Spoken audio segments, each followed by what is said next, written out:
Bruxelles reproche à l'Espagne et au Portugal leur dérapage budgétaire. Résultat, les ministres des Finances de l'Union européenne ouvrent pour la première fois une procédure de sanctions contre les deux pays. Voyons en chiffres ce qui leur est reproché. En 2015, le déficit de l'Espagne atteint 5,1% au lieu de 4,2% et celui du Portugal 4,4% au lieu de 2,7%. Une menace de sanctions alors que les deux pays connaissent des contextes politiques délicats. Rejoignons notre correspondant à Bruxelles, Pascal Verdeau. Bonsoir. Comment les représentants de l'Espagne et du Portugal ont-ils vécu cette annonce ?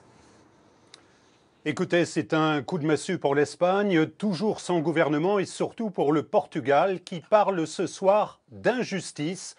En effet, Lisbonne a vécu comme la Grèce un véritable chemin de croix, baisse des salaires et des retraites, en contrepartie d'un plan européen d'aide financière et surtout, malgré une marche forcée pour réduire ses déficits, eh bien le Portugal est plombé par ses banques, 1,4 milliard d'euros récemment pour recapitaliser un gros établissement bancaire, la Banif, coût de l'ardoise pour le contribuable portugais, plus de 30 milliards d'euros en 5 ans.